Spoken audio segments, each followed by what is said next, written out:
Chapitre 13. L'incendie. Partie 1. Tous deux debout sur le seuil du pensionnat, Eleanor Wimbley et Albus Dumbledore contemplaient la grande fête qui commençait dans la clairière du pensionnat Wimbley. Il était environ 19 heures, mais il faisait déjà nuit noire. La façade en pierre blanche du pensionnat Wimbley se dressait derrière eux et au-dessus de l'imposante porte en chêne flottait une immense banderole pourvue des inscriptions « Fête de Noël du pensionnat Wimbley, 20e anniversaire ». Dumbledore portait son plus beau manteau rouge brodé d'or et un chapeau assorti.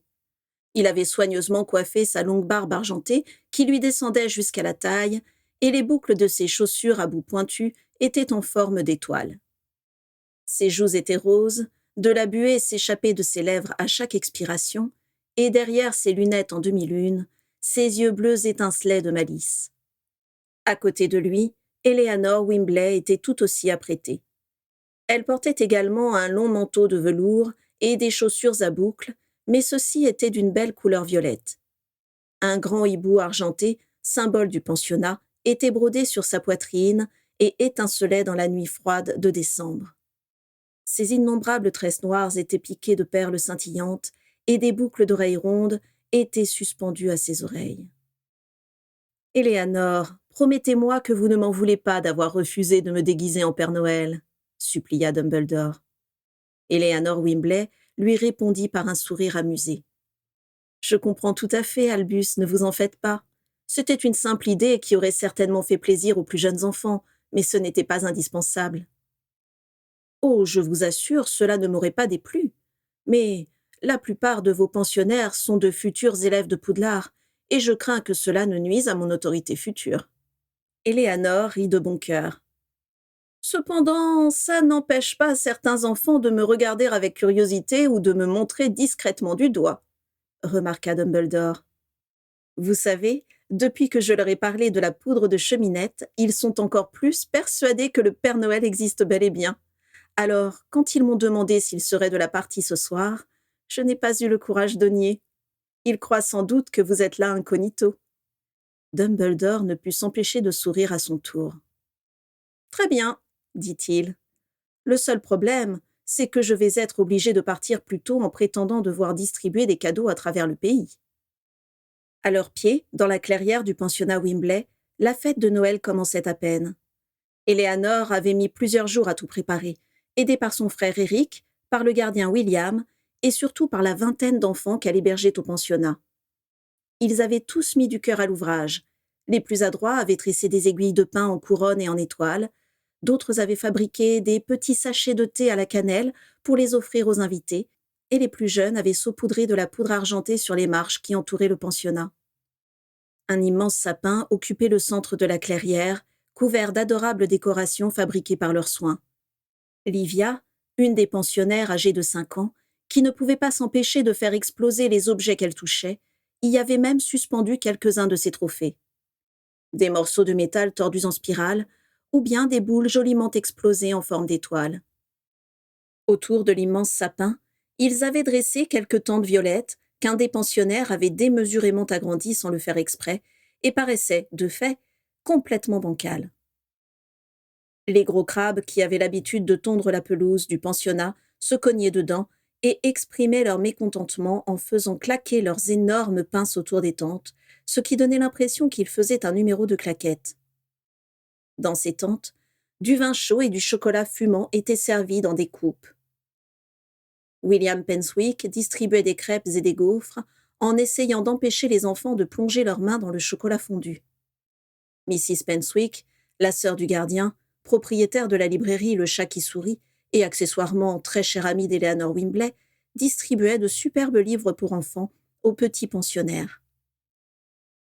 Et dans la plus grande, les enfants revêtaient leur déguisement pour le spectacle de Noël, un spectacle qu'ils avaient répété avec ardeur dans l'objectif de le montrer à leurs parents ce soir-là. À vrai dire, pour la plupart d'entre eux, la véritable épreuve ne serait pas de jouer ou de chanter, mais plutôt de ne pas créer d'incidents pendant la représentation. Eleanor avait délivré à chacun de précieux conseils. Livia avait pour mission de se défouler pendant les 5 minutes qui précédaient son numéro d'acrobate. Jimmy ne devait pas regarder le sol pour éviter de faire pousser l'herbe à une vitesse vertigineuse, et ainsi de suite. Quand je pense qu'il y a 20 ans, de mystérieux sauveteurs déposaient Adam sur le seuil de mon pensionnat, murmura Éléanore. Oui, je me souviens de cette étrange veillée, répondit Dumbledore. Quel drame, cet incendie! Et en même temps, quel miracle énigmatique qu'Adam en ait échappé. Fumsec l'a sauvé, sourit Éléanore, au même titre que ceux qui l'ont amené ici. Je ne vous remercierai jamais assez d'être venu avec votre phénix pour soigner ses brûlures. Regardez quel beau jeune homme il est devenu aujourd'hui. Tous deux jetèrent un regard discret à Adam Clering, qui se trouvait un peu à l'écart des autres invités. Il était, lui aussi, habillé de violet et contemplait les murs du pensionnat avec émotion. Il pense sans doute à la même chose que nous, commenta Dumbledore. Ses parents doivent lui manquer terriblement. Il est toujours un peu mélancolique le soir de Noël, évidemment, admit Éléanore. Les premières années, c'était en grande partie pour lui que je dépensais autant d'énergie à célébrer cette fête. Il était nécessaire de lui changer les idées. C'était une nuit tragique, mais nous l'avons tout de même sauvé en dépit de la puissance de ces dangereux meurtriers. Tel le phénix, l'espoir renaît de ses cendres, cita Éléanore. C'était ce que disait ce petit message laissé par ceux qui l'ont extrait de l'incendie. Je me demande si nous connaîtrons un jour leur identité. L'avenir nous le dira peut-être, conclut Dumbledore. Les invités à la fête de Noël commençaient à peine à arriver. Il s'agissait surtout des familles des pensionnaires, des moldus pour la plupart, dont certains étaient déjà hébergés au sein de l'établissement depuis le début des vacances. Mais il y avait également beaucoup d'anciens pensionnaires qui venaient saluer Éléanore Wimbley et prenaient beaucoup de plaisir à revenir sur les lieux de leurs plus beaux souvenirs d'enfance. Et enfin, des familles dont Éléanore Wimbley n'avait jamais hébergé les enfants, mais qu'elle avait aidés d'une manière ou d'une autre. Chaque nouvel arrivant ne manquait pas de venir la saluer. « Ah, Mrs. Wimbley, mille merci pour ces chaussures gravitationnelles. Notre petite Maddie a arrêté de se promener dans les airs au-dessus de notre jardin. Et votre sortilège oubliette, a été remarquablement efficace. Les voisins ne se souviennent d'absolument rien. Comme Noah a l'air heureux dans votre établissement, Mrs. Wimbley. Lorsqu'il a été refusé de toutes les écoles maternelles des environs, j'ai cru qu'il ne retrouverait jamais le sourire. Regardez-le, c'est un miracle. Je vois que vos pensionnaires sont aussi souriants qu'il y a 15 ans, Éléanore. Que de beaux moments passés ici, et comme c'est bon de vous revoir après tout ce temps. Éléanore Wimbley accueillait chaque remerciement avec un grand sourire et les inscrivait tous dans sa mémoire afin de reconstituer son réservoir de gratitude, un carburant dont elle avait particulièrement besoin depuis quelque temps. Elle disait toujours qu'elle organisait cette fête pour que tous ceux qu'elle avait aidés puissent se réunir et puissent également rencontrer Albus Dumbledore, le directeur de l'école où serait admis leur enfant. C'était vrai, mais c'était aussi pour elle, afin de trouver le courage de continuer à se battre contre tous ceux qui souhaitaient sa perte. Et en contemplant les mines réjouies qui s'alignaient devant elle, Éléanore se sentait plus déterminée que jamais. Autour d'elle, tout le monde riait, tout le monde s'émerveillait. On aurait pu se croire à une autre époque, une époque gaie et insouciante, où le nom de Voldemort n'avait pas encore imprégné les esprits.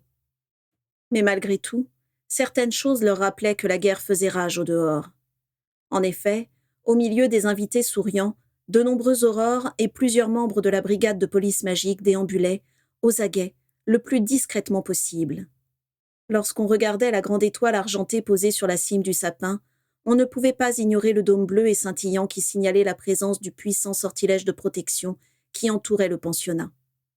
De même, plusieurs objets anodins étaient disposés un peu partout dans la clairière, pourvus du même écriteau « Ne pas toucher, sauf en cas d'urgence ». Il s'agissait de portes au loin prévues pour évacuer les enfants et les parents moldus le plus rapidement possible en cas d'attaque. Albus Dumbledore l'attira de ses pensées.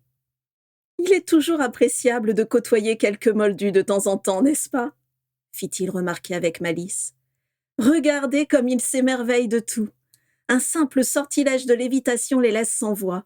Vraiment, c'est très charmant. » « Je crois qu'Arthur Weasley est d'accord avec vous, » sourit Éléanore en désignant un jeune homme aux cheveux d'un roux flamboyant qui serrait la main de parent moldu avec enthousiasme. « Tiens, je ne l'avais pas vu. J'ignorais que ce jeune homme avait eu recours à vos services. » Ce n'est pas le cas. C'est un des rares sorciers qui est là dans le seul but d'apporter son soutien au pensionnat. Depuis quelques années, il m'envoie régulièrement des lettres pour me proposer son aide. Je peux vous assurer qu'il mérite largement son invitation. Oh, pour ça, je veux bien vous croire. Lui et sa femme Molly sont pleinement engagés aux côtés d'Adam Clearing dans la lutte pour la protection des Moldus. En parcourant les invités des yeux, Eleanor vit 4 adolescents âgés de 15 ans en train d'aider quelques enfants à enfiler leur déguisement. Ah, Albus, j'aperçois Rémus et ses 3 amis. N'avaient-ils pas peur de quitter Poudlard par les temps qui courent? Peur? Non, croyez-moi, ils ne craignent pas le danger. Lorsqu'Alastor les a surpris en train d'écouter aux portes, j'ai eu cette idée de les embaucher pour vous aider à gérer l'excitation des enfants pendant la soirée. Puis j'ai voulu y renoncer en raison du risque d'attaque. Mais finalement, ce sont eux qui ont insisté pour venir. Ils tenaient absolument à voir votre pensionnat et à nous aider à protéger ces enfants en cas de problème. Ils savent qu'en cas d'attaque, ils seront évacués comme tous les autres enfants, n'est-ce pas? Bien sûr. Ils aideront les plus jeunes à se rassembler près des portes au loin et partiront avec eux. Êtes-vous sûr qu'ils respecteront ces consignes à la lettre? Ils m'en ont fait la promesse et je leur fais entièrement confiance. Très bien, très bien. En tout cas, ils ont l'air de bien s'entendre, remarqua Eleanor en voyant les 4 adolescents rire aux éclats. Rémus m'a parlé d'eux plusieurs fois. Redites-moi lequel est Sirius? C'est celui qui a les cheveux bouclés. Le jeune homme qui porte 2 enfants sur ses épaules pour impressionner les autres s'appelle James, et le plus petit s'appelle Peter. C'est bien cela, James, Peter et Sirius, le cousin d'Andromeda, dit Eleanor. Tiens, ça me fait penser, je n'ai pas vu Ted arriver. Au moment où elle prononçait ces mots, 3 personnes entrèrent dans la clairière. Une jeune femme aux cheveux noirs et bouclés, accompagnée d'un jeune homme blond qui portait dans ses bras une petite fille aux cheveux bleus électriques. Tous les 3 s'approchèrent d'Eleanor à grands pas. « Bonjour Eleanor, et bonjour professeur Dumbledore », les salua Andromeda. Dumbledore lui adressa un petit signe de tête courtois, et Eleanor la serra dans ses bras avec affection. « Soyez les bienvenus », les salua Eleanor avec tendresse. « Eleanor, joyeux Noël! Désolée du retard, Nymphadora nous a donné du fil à retordre », s'exclama Ted Tonks sur un ton jovial, en désignant un énorme trou aux bordures brûlées sur son horrible pull de Noël. « Aucun problème, Ted », assura Eleanor. « Je suis enchantée de vous voir tous les 3. Et moi donc, j'attends cet événement avec la même impatience tous les ans. Comment vas-tu? » Un peu anxieuse, je l'avoue, répondit Eleanor Wimbley. Tout le monde a essayé de me faire annuler cette fête, de peur que nous soyons attaqués. Mais pour les 20 ans du pensionnat, je tenais vraiment à marquer le coup.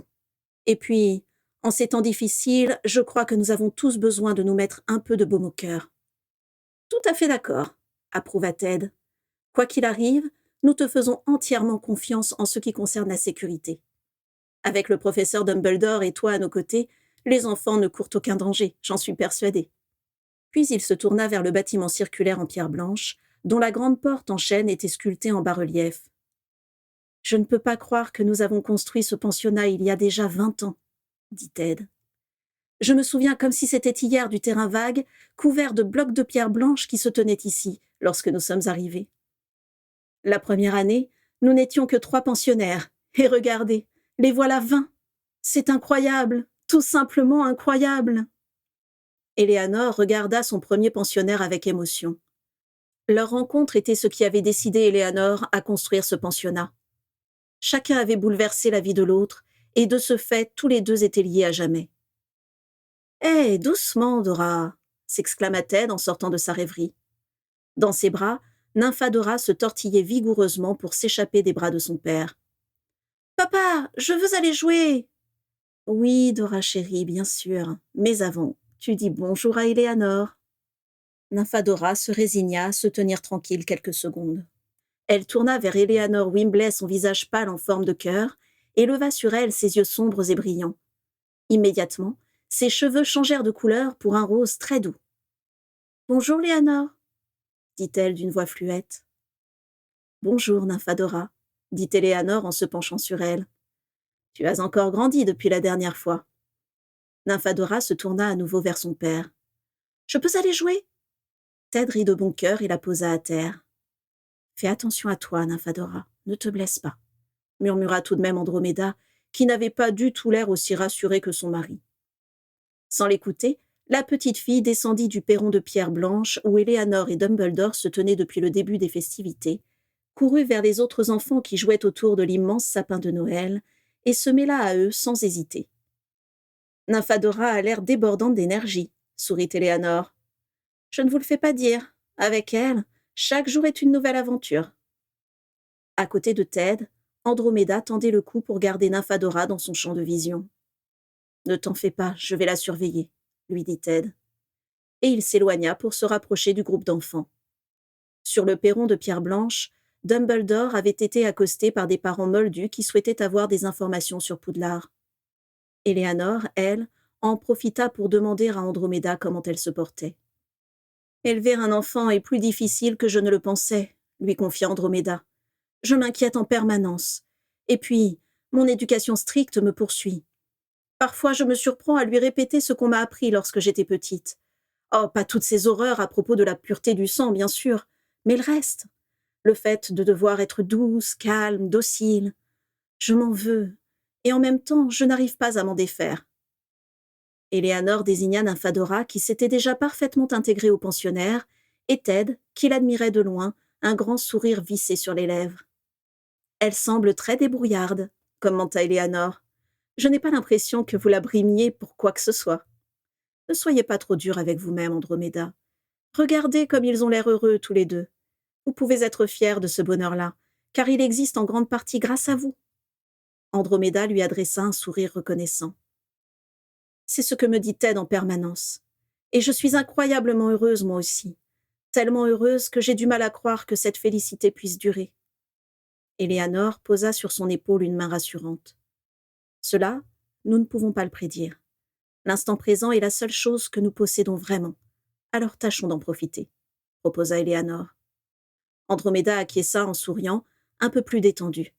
« Il n'y a pas que Nymphadora qui me tracasse ce soir, si vous voyez ce que je veux dire. » Éléanor devina immédiatement qu'Andromeda parlait de Narcissa et de l'invitation qu'Éléanor avait glissée dans sa poche quelques mois plus tôt. Évidemment, elle n'avait reçu aucune réponse de sa part. « Elle me manque, » soupira Andromeda. « Et ma mère me manque aussi. Parfois, j'aimerais qu'elles soient là, toutes les deux, pour m'aider, me rassurer. Est-ce que vous l'avez vue ?» demanda Andromeda. « Non, je ne l'ai pas vue. »« Et pensez-vous qu'elle viendra ce soir ? » ?»« Je l'espère, Andromeda, je l'espère. » À ce moment-là, Narcissa ne se trouvait qu'à quelques centaines de mètres, au-delà de la muraille de Tentagriffe. Elle était assise dans une voiture sans conducteur, coincée sur la banquette arrière, écrasée contre la portière par le corps massif de Piscus Crabbe, qui masquait son ami Daisy à sa vue. Au fur et à mesure que leur voiture s'enfonçait dans la forêt et se rapprochait du pensionnat Wimbley, Narcissa avait l'impression que l'air se raréfiait autour d'elle. Elle maudissait Éléanor Wimbley de lui avoir remis cette invitation. Elle maudissait Véragoyle de lui avoir offert ses dragons. Elle maudissait Piscus Crabbe, Rodolphus Lestrange et Abraxas Malfoy d'avoir ainsi comploté contre elle. À plusieurs reprises au cours du trajet, elle avait songé à jeter son sifflet par la fenêtre. Mais l'œil entièrement noir de Piscus Crabbe semblait être fixé sur elle en permanence et l'en dissuader. « Ah, nos amis attendent votre signal, » dit Piscus Crabbe en désignant la forêt noire et épaisse qui les empêchait de voir à plus de 3 mètres. Et en effet, en regardant attentivement, Narcissa vit plusieurs silhouettes obscures se mouvoir dans les buissons. Elle aperçut même l'éclat argenté d'un masque de mange-mort. Elle essaya de ne pas penser à Lucius, qui devait être lui aussi tapi quelque part autour du pensionnat, en train de se préparer à commettre un horrible assassinat. Et soudain, elles aperçurent, au-dessus de la cime des arbres, le mur de Tentagriffe qui marquait l'entrée du pensionnat Wimbley. Aussitôt, la voiture s'arrêta. « Je vous abandonne ici, » dit brusquement Piscus Crabbe. « Il doit y avoir des aurores à l'entrée. Allez-y, et dès que vous serez à l'intérieur, sifflez vos 2 bestioles. Si tout se passe comme prévu, elles rappliqueront et feront exploser ce satané sortilège de protection. Ensuite, nous n'aurons plus besoin de vous. Les mange-morts feront le reste. » « Mais, quand nous aurons fait ça, comment allons-nous sortir de là ?» demanda Narcissa d'une voix tremblante. « Ça, ce n'est pas mon problème, » répondit Piscus Crabbe en la poussant au dehors pour sortir. Il sortit puis força Narcissa à remonter dans la voiture. « Allez, en avant! Et ne vous avisez pas de vous enfuir, je vous garde à l'œil. » La voiture redémarra et Piscus Crabbe disparut dans l'ombre. Immédiatement, Daisy et Narcissa se jetèrent dans les bras l'une de l'autre, terrorisées. « Oh, si, comment va-t-on faire ?» La voiture emporta les deux amies, serrées l'une contre l'autre, jusqu'au mur de tente-à-griffes qui entourait la clairière du pensionnat Wimbley. Un homme et une femme se trouvaient juste devant, baguette brandie.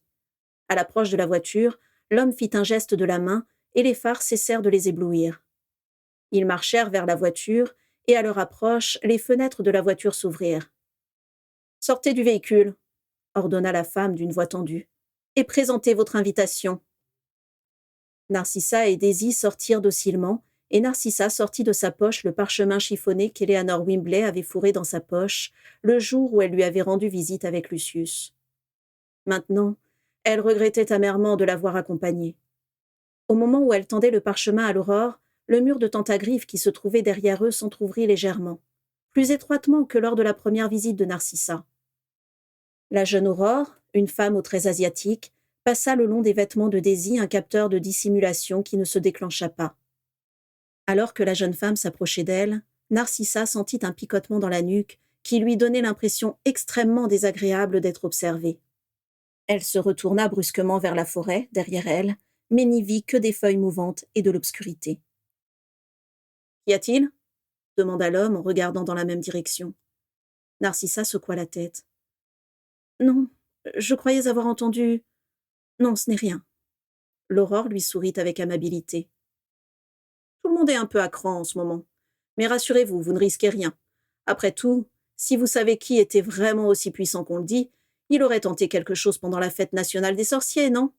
Moi, je suis persuadée qu'il a renoncé, ou qu'il est mort. » Quelque part derrière elle, dans l'obscurité de la forêt, Narcissa crut entendre un ricanement.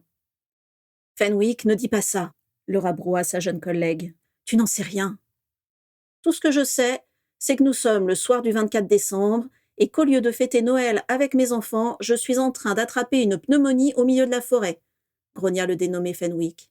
« Et d'ailleurs, je ne vais pas tarder à aller faire une petite pause au chaud. Je commence à en avoir assez. » La jeune femme haussa les épaules, visiblement exaspérée. « Ne faites pas attention, mesdames, » dit-elle. « Plus que jamais la prudence est de mise. Je vous laisse rejoindre les autres invités. Amusez-vous bien. » Narcissa et Daisy la remercièrent d'une toute petite voix et s'approchèrent du mur de tente-à-griffes. « Il ne s'ouvre plus complètement, » les informa l'Aurore. « Vous aurez juste assez d'espace pour vous faufiler. Quant au sortilège de protection, comme les tente-à-griffes, il détectera votre identité et votre invitation. Vous le traverserez sans peine. » Les épines emmêlées devant elles se dénouèrent et s'écartèrent sur quelques mètres, leur laissant à peine la place pour se faufiler. « Allez-y » les encouragea l'Aurore. Et elles s'enfoncèrent au milieu des épines grosses comme des lames de couteau qui leur frôlaient les joues. Daisy ouvrait la marche et Narcissa lui serrait le poignet aussi fort qu'elle le pouvait. Au fur et à mesure qu'elles avançaient, les épines se refermaient derrière elles, si bien qu'elles avaient l'impression oppressante de se trouver au milieu d'un océan de griffes végétales. Au bout de quelques mètres, elles parvinrent à l'écran bleu et scintillant qui signait la présence du sortilège de protection. Daisy tendit la main vers la paroi, un peu craintive, et Narcissa serra son invitation dans son poing. La main de Daisy traversa la paroi avec un léger frémissement, sans effort. Il en fut de même pour le reste de son corps, puis Narcissa l'imita et eut l'impression de traverser un nuage de vapeur chaude en passant de l'autre côté du sortilège de protection. « Ça y est, on est entré, » murmura Narcissa. « Oh, on n'aurait jamais dû accepter de faire ça. On aurait dû s'échapper de la voiture. Avec Piscus Crabbe à nos trousses ? Si, on n'avait pas le choix. Mais ne t'en fais pas, on va trouver une solution. Un instant, nous y sommes presque. » Narcissa vit de la lumière filtrer à travers les tente-à-griffes, et les deux amies débouchèrent dans la clairière du pensionnat Wimbley, illuminée par la douce lumière bleue diffusée par le dôme du sortilège de protection et par les guirlandes lumineuses qui montaient à l'assaut de l'immense sapin de Noël. Personne ne vit Daisy et Narcissa, car elles étaient juste derrière un arbre couleur rouille, et son ombre les cachait à la vue des autres invités. De plus, ces derniers ne regardaient absolument pas dans leur direction, car ils étaient tous captivés par le spectacle que leur donnaient les enfants.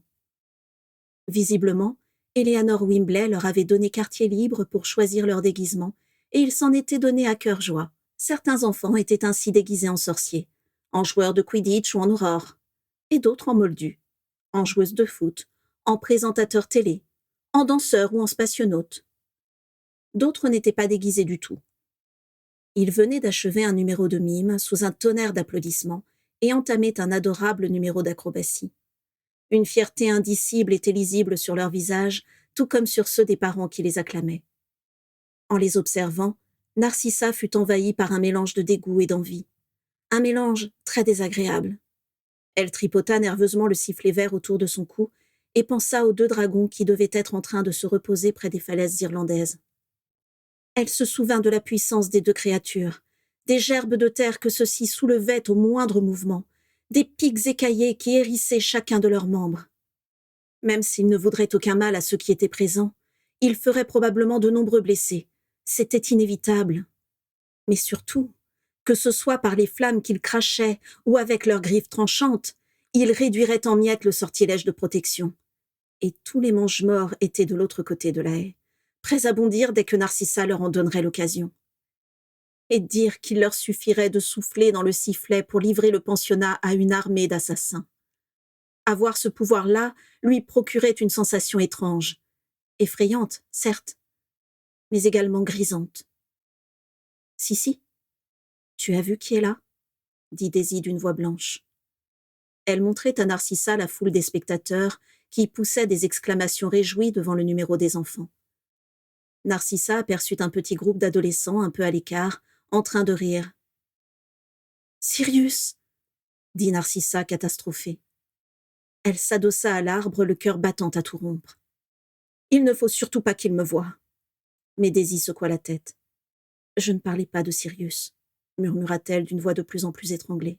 « Regarde, vers la grosse tente violette un peu bancale. » Narcissa risqua un regard dans la direction que lui indiquait Daisy, et elle crut défaillir. Androméda. Androméda, sa sœur, sa grande sœur chérie, sa maudite sœur qu'il avait si cruellement abandonnée, était là, à quelques mètres d'elle, rayonnante de beauté et de bonheur, applaudissant à tout rompre les enfants qui se donnaient en spectacle devant elle. L'homme blond qui se tenait à côté d'elle ne pouvait être que son mari. Narcissa ne l'avait jamais vu, mais chaque sourire qu'ils s'échangeaient était la preuve irréfutable qu'ils s'aimaient d'un amour simple et serein, confiant et inaltérable.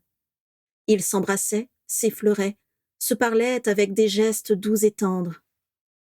Mais Narcissa ne prêtait aucune attention à tous ces échanges écœurants, car en réalité, elle n'avait d'yeux que pour la ravissante petite fille aux cheveux roses qui était perchée sur les épaules de Ted.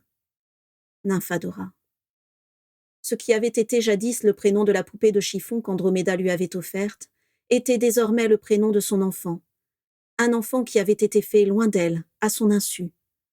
C'était comme si Androméda avait volé cette petite fille à Narcissa, comme si, par cette naissance, Androméda avait égoïstement repris tout ce qu'elle avait donné à Narcissa, depuis le début. Et chaque mouvement que la petite fille amorçait lui enfonçait un coup de poing dans l'estomac. Ce visage en forme de cœur, ses yeux sombres et brillants, ses longs cils adorables, ses cheveux colorés, ses petites mains qui se frappaient avec maladresse pour applaudir, ses cuisses potelées serrées autour du cou de son père. « Il paraît qu'elle est affreuse », avait dit Bellatrix. Narcissa aurait aimé qu'elle le soit, mais en réalité, elle n'avait jamais vu d'aussi bel enfant. Ainsi donc, Androméda, qui avait décidé d'être égoïste, de renier son propre nom ainsi que tout son passé, avait obtenu avec une rapidité fulgurante tout ce dont Narcissa avait rêvé et que le ciel refusait jusqu'ici de lui accorder. Et elle, qui avait fait tous les choix raisonnables, qui s'était toujours tenue éloignée des innombrables personnes et activités que leur père leur avait défendues, elle qui n'avait jamais désobéi, n'avait récolté que la tristesse qui montait de son ventre vide et stérile. À quoi bon alors ? À quoi bon fournir tous ces efforts ? À quoi bon sourire poliment et se montrer docile ? À quoi bon contenir la colère qui bouillonnait en elle si elle ne récoltait que de la solitude et de la jalousie ? À ses yeux, elle avait toujours bien agi. Elle n'avait jamais douté de la légitimité de ses actes. Elle avait toujours été persuadée d'accomplir son devoir, de faire ce pour quoi elle était née. Tout cela lui semblait juste, et jusqu'ici, elle avait gardé l'espoir d'en être un jour récompensée. Mais l'existence de Nymphadora venait de lui démontrer que tous ses efforts étaient vains, que la prétendue justice du monde n'était qu'une vaste supercherie. À cet instant, derrière le tronc énorme de l'arbre couleur rouille, dans le cœur de Narcissa, quelque chose se brisa, silencieusement et définitivement. La conviction que les bonnes actions étaient récompensées et les fautes sévèrement punies. Narcissa serra son sifflet au creux de son poing, trop en colère pour remarquer qu'Androméda se retournait de temps à autre pour surveiller les nouveaux arrivants, sans imaginer une seule seconde que c'était elle qui était attendue. Son champ de vision tressauta. Et c'est alors qu'elle remarqua que Daisy lui secouait l'épaule depuis plusieurs secondes. « Si, ne restons pas ici !» gémit Daisy. Narcissa, agrippée à l'écorce striée de l'arbre qui les camouflait à la vue de tous, n'arrivait pas à détacher son regard d'Androméda et de sa famille, et Daisy dut la forcer à se retourner. « Hé, regarde-moi !»« Oh là là, je n'aurais pas dû te dire ça. Si, écoute-moi. » Les yeux dans le vague, Narcissa comprit alors pourquoi Bellatrix était si difficile à raisonner lorsqu'elle était en colère. Assourdie par sa propre souffrance, elle était incapable d'entendre les supplications de Daisy. Elle ne ressentait rien, si ce n'était l'envie furieuse de détruire tout le bonheur insupportable qui s'étalait sous ses yeux. « On le fait, » dit-elle. Puis elle porta la main à son sifflet et l'approcha de ses lèvres.